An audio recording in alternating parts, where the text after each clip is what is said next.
ನಮಸ್ತೆ ಎಲ್ಲರಿಗೂ. ನೀವು ಕೇಳ್ತಿದ್ದೀರಾ ನನ್ನ ಕಥೆಯ ಎಪಿಸೋಡ್ 2 ಅನ್ನು. ಸ್ನೇಹಿತರೆ, ಎಪಿಸೋಡ್ 1ನಲ್ಲಿ ಏನಾಗಿತ್ತು ಅಂತ ತಮ್ಮೆಲ್ಲರಿಗೂ ಗೊತ್ತೇ ಇದೆ. ಇಬ್ಬರು ಬೆಸ್ಟ್ ಫ್ರೆಂಡ್ಸ್ ಇರ್ತಾರೆ. ಅದರಲ್ಲಿ ಒಬ್ಬಳಿಗೆ ಗೆಳೆತನ ಇದ್ದರೆ ಇನ್ನೊಬ್ಬಳಿಗೆ ಪ್ರೀತಿ ಇರುತ್ತೆ. ಆ ಪ್ರೀತಿ ಕಾಮವಾಗಿ ಬದಲಾಗಿ ಅವಳ ಜೀವನ ದಾರಿಯ ದಿಕ್ಕನ್ನೇ ಬದಲಿಸುವಂತಹ ಒಂದು ಕತೆ ಪಾರ್ಟ್ 2 ಅನ್ನು ನಾನೀಗ ಹೇಳ್ತಾ ಇದ್ದೀನಿ. ಈಗ ತಾರಾಳಿಗೆ ಮದುವೆ ಫಿಕ್ಸ್ ಆಗುತ್ತೆ. ಗಂಡಿನ ಕಡೆಯವರು ಬಂದಾಗ ದಿವ್ಯಂಗೆ ಏನು ಮಾಡಬೇಕು ಅಂತ ಗೊತ್ತಾಗದೇ ಇರುವಾಗ ಅವಳು ತನ್ನ ಬಳಿ ಇದ್ದ ಫೋಟೋಸ್ ಮತ್ತು ವೀಡಿಯೋಸ್ಗಳನ್ನು ತಾರಾಳಿಗೆ ತೋರಿಸಿ ಬ್ಲ್ಯಾಕ್ಮೇಲ್ ಮಾಡಬೇಕು ಅಂತ ಅಂದ್ಕೊತಾಳೆ. ಆದರೆ ಅದು ಯಾವ ರೀತಿಯ ಬ್ಲ್ಯಾಕ್ಮೇಲ್ ಆಗಿರುತ್ತೆ ಅಂತಂದರೆ ಹಣಕಾಸಿಂದೋ ಅಥವಾ ಏನೋ ಒಂದು ಮಾಡು ಅನ್ನೋ ಒಂದು ಡಿಮ್ಯಾಂಡೋ ಅಲ್ಲ. ನೀನು ನನ್ನೊಟ್ಟಿಗೆ ಇರಬೇಕು, ನೀನು ನನ್ನನ್ನು ಬಿಟ್ಟು ಇನ್ನೊಬ್ಬರ ಜೊತೆ ಹೋಗೋದು ನನಗಿಷ್ಟ ಇಲ್ಲ, ನೀನು ಯಾರನ್ನು ಮದುವೆ ಆಗಬಾರ್ದು ಅಂತ ದಿವ್ಯಾ ತಾರಾಳಿಗೆ ಕಂಡೀಷನ್ ಹಾಕ್ತಾಳೆ. ಆದರೆ ಈ ಕಂಡೀಷನ್ಗೆ ತಾರಾ ಒಪ್ಪಲ್ಲ. ನನ್ನ ಮನೆಯವರು ಏನು ಹೇಳ್ತಾರೋ ನನಗೆ ಅದೇ ಫೈನಲ್ಲು, ನೀನು ಹೇಳಿರೋ ಮಾತನ್ನ ಕೇಳಲಿಕ್ಕೆ ನಾನು ತಯಾರಿಲ್ಲ ದಿವ್ಯಾ ಅಂತ ಮೊದಲಿಗೆ ದಿವ್ಯಾ ಅದನ್ನು ನಾರ್ಮಲಾಗಿಯೇ ಕೇಳ್ತಾಳೆ. ಆದರೆ ತಾರಾ ಇದನ್ನು ಬಿಲ್ಕುಲ್ ಒಪ್ಪಲ್ಲ. ತಾರಾ ತುಂಬಾ ಸಿಟ್ಟು ಮಾಡ್ಕೊತಾಳೆ. ನಿನಗೆ ನನ್ನ ಮೇಲೆ ಈ ಥರ ಒಂದು ಭಾವನೆ ಇದೆ ಅಂತ ನನಗೆ ಗೊತ್ತಾದರೆ ನನಗೆ ನಿನ್ನ ಗೆಳೆತನೇ ಬೇಡ ಅಂತ ಹೇಳ್ತಾಳೆ. ಆದರೆ ಇದನ್ನು ಸಹಿಸ್ಕೊಳ್ಳೋಕ್ಕಾಗದೇ ಇರೋ ದಿವ್ಯಾ ತನ್ನ ಮೊಬೈಲ್ ಫೋನನ್ನು ತೆಗೆದು ಅವಳು ರೆಕಾರ್ಡ್ ಮಾಡಿರ್ತಕ್ಕಂತಹ ಒಂದು ಫೋಟೋ ಮತ್ತು ವಿಡಿಯೋಗಳನ್ನು ತೋರಿಸ್ತಾಳೆ. ಇದನ್ನು ಕಂಡು ತಾರಾ ತುಂಬ ಶಾಕ್ ಆಗ್ತಾಳೆ. ಒಂದು ನಿಮಿಷಕ್ಕೆ ತುಂಬಾ ಅಳ್ತಾಳೆ.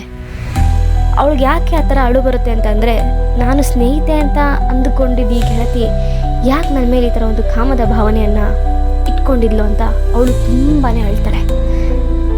ದಿವ್ಯನ್ ಕೇಳ್ತಾಳೆ, ನೀನು ನನಗೆ ಯಾಕೆ ಈ ಥರ ಮಾಡಿದೆ ದಿವ್ಯಾ?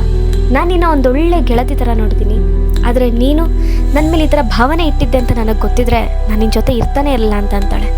ಅದಕ್ಕೆ ದಿವ್ಯಾ ಉತ್ತರಿಸ್ತಾಳೆ, ಈ ಥರ ಭಾವನೆ ನನಗಿದೆ ಅಂತ ನಿನಗೆ ಗೊತ್ತಿದ್ರೆ ನೀನನ್ನು ಯಾವತ್ತೂ ಬಿಟ್ಟೋಗ್ತಿದೆ ಅಂತ ನನಗೆ ಗೊತ್ತು, ಅದಕ್ಕೇ ನಾನು ನಿನಗೆ ಯಾವತ್ತೂ ಇದನ್ನ ಹೇಳ್ಕೊಳ್ಳೇ ಇಲ್ಲ. ಆದರೆ ಇವಾಗ ನೀನು ನನ್ನಿಂದ ದೂರವಾಗೋ ಸಂದರ್ಭ ಬಂದಾಗ ನನಗೇನು ಮಾಡಬೇಕು ಅಂತಲೇ ಗೊತ್ತಾಗಲಿಲ್ಲ. ಅದಕ್ಕೆ ಸಮಯ ಸಿಕ್ಕಾಗ ನಾನು ಈ ಥರ ಫೋಟೋ ವೀಡಿಯೋಗಳನ್ನ ತೆಕ್ಕೊಂಡು ನಿನ್ನ ಮದುವೆ ಟೈಮ್ಗೆ ನಾನಿನ್ನು ಉಪಯೋಗಿಸ್ಕೊಳ್ಳೋಣ ಅಂತ ಅಂದ್ಕೊಂಡೆ ಅಂತ ಡೈರೆಕ್ಟಾಗಿಯೇ ಹೇಳ್ತಾಳೆ. ಆದರೆ ತಾರಂಗೆ ಎಷ್ಟು ಶಾಕಲ್ಲಿರ್ತಾಳೆ ಅಂತಂದರೆ ಆ ಹುಡುಗಿ ಆ ಶಾಕ್ನಿಂದ ಆಚೆ ಬರೋಕ್ಕೆ ತುಂಬಾ ಟೈಮ್ ತಗೊತಾಳೆ. ನನ್ನ ಗೆಳತಿನ ನನಗೆ ಯಾಕೆ ಹಿಂಗೆ ಮಾಡಿದ್ಲು ಅಂತ. ಇದಕ್ಕೋಸ್ಕರ ದಿವ್ಯಾ ಹಾಕಿದ್ದು ಒನ್ ಡೇ ಕಂಡೀಷನ್, ನೀನು ನನ್ನ ವಿನಃ ಇನ್ಯಾರೊಟ್ಟಿಗೂ ಇರಬಾರ್ದು, ಇನ್ಯಾರೊಟ್ಟಿಗೂ ಜೀವನವನ್ನು ಹಂಚ್ಕೊಬಾರ್ದು ಅಂತಾಳೆ.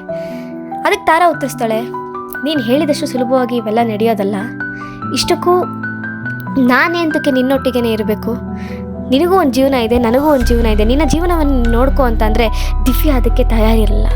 ಯಾಕಂದರೆ ಅವಳನ್ನ ಹುಚ್ಚಿಗಿಂತ ಹೆಚ್ಚಾಗಿ ಪ್ರೀತಿಸ್ತಿರ್ತಾಳೆ. ತನ್ನ ಜೀವನದಲ್ಲಿ ತಾರಾ ಬಿಟ್ಟರೆ ಇನ್ನೇನು ಇಲ್ವೇನೋ ಅನ್ನೋ ಮಟ್ಟಿಗೆ ದಿವ್ಯಾ ತಯಾರಾಗಿರ್ತಾಳೆ. ಅವಳ ಮೇಲೆ ಒಂದು ಕಾಮದ ಭಾವನೆಯನ್ನು ಬೆಳೆಸ್ಕೊಂಡಿರ್ತಾಳೆ, ಅಥವಾ ಅವಳು ಇಲ್ಲದೆ ಅವಳ ಜೀವನನೇ ಊಹಿಸ್ಕೊಳ್ಳೋಕ್ಕೆ ಸಾಧ್ಯವಾಗಿದೆ ಅಂತ ಒಂದು ರೀತಿಲಿ ದಿವ್ಯಾ ತಯಾರಾಗಿರ್ತಾಳೆ. ಆದರೆ ಅವಳು ಕೊನೆಯದಾಗಿ ಹೇಳೋದೊಂದೇ, ನಿನ್ನನ್ನು ನನಗೆ ಕಳ್ಕೊಳ್ಳೋಕೆ ಇಷ್ಟ ಇಲ್ಲ, ನಾನು ಇದನ್ನು ಮಾಡಿದೆ ಅಂತ ನನ್ನ ಮೇಲೆ ಕೋಪಗೊಳ್ಳುವುದಕ್ಕಿಂತ ಮುಂಚೆ ನಾನು ಯಾವ ವಿಷಯಕ್ಕೆ ಈ ರೀತಿ ಮಾಡಿರ್ಬೋದು ಅಂತ ನೀನು ಒಂದು ಸಾರಿ ಯೋಚಿಸಿದ್ರೆ ನನ್ನ ಪ್ರೀತಿ ಸತ್ಯ ಅಂತ ನಾನು ಒಪ್ಕೋತೀನಿ, ಇದಕ್ಕೂ ಮೇಲೆ ನಿನಗೆ ನಾನು ಬೇಡವೇ ಬೇಡ ಅನ್ನೋದಾದರೆ ನಾನು ನಿನ್ನ ಬಿಟ್ಬಿಡ್ತೀನಿ ಅಂತ ದಿವ್ಯಾ ಅಂತಾಳೆ. ತಾರಾ ಸ್ವಲ್ಪ ಸಮಯ ತಗೊಂಡು ತುಂಬ ಆಲೋಚನೆ ಮಾಡ್ತಾಳೆ. ಯೋಚನೆ ಮಾಡಿ ತನ್ನ ಗೆಳತಿ ಹೀಗೆ ಮಾಡಿದ್ಲು ಸರಿ, ಆದರೆ ಯಾಕೆ ಈ ರೀತಿ ಮಾಡಿದ್ಲು ಅಂತ ಅವಳು ಆಲೋಚನೆ ಮಾಡಿದ್ಲು. ಈ ಆಲೋಚನೆಯ ಮಧ್ಯದಲ್ಲಿ ಅವಳು ಯೋಚನೆ ಮಾಡಿದ್ದೊಂದೇ, ಅವಳು ನನಗೇನು ಕೆಟ್ಟದ್ದು ಬಯಸಿಲ್ಲ, ಅಥವಾ ನನ್ನ ಜೀವನದಲ್ಲಿ ನಂಗೆ ಅವಳೇನು ಕೆಟ್ಟದ್ದು ಮಾಡಿಲ್ಲ. ಇವಳು ನನ್ನನ್ನು ಪ್ರೀತಿಸ್ತಿದ್ದಾಳೆ ಅಂತ ಅಂದರೆ ನಾನು ಯಾಕೆ ಅವಳನ್ನ ಪ್ರೀತಿಸಬಾರ್ದು? ಮನೆಯವ್ರಿಗಿಂತ ಜಾಸ್ತಿ ಕೆಲವು ಕಷ್ಟಗಳಲ್ಲಿ ಅವಳು ನನಗೋಸ್ಕರ ಆಗಿದ್ದಾಳೆ, ನನಗೋಸ್ಕರ ನಿಂತಿದ್ದಾಳೆ, ಜೀವನದಲ್ಲಿ ನನಗೋಸ್ಕರ ಅವಳು ಕೆಲವು ತ್ಯಾಗಗಳನ್ನ ಮಾಡಿದ್ದಾಳೆ. ಇಂಥ ಗೆಳತಿಯನ್ನು ನಾನು ಯಾಕೆ ಬಿಡಬೇಕು ಅಂತ ಯೋಚಿಸಿ ತಾರಾ ದಿವ್ಯಾ ಜೊತೆ ಒಂದಾಗಕ್ಕೆ ಒಪ್ಕೋತಾಳೆ.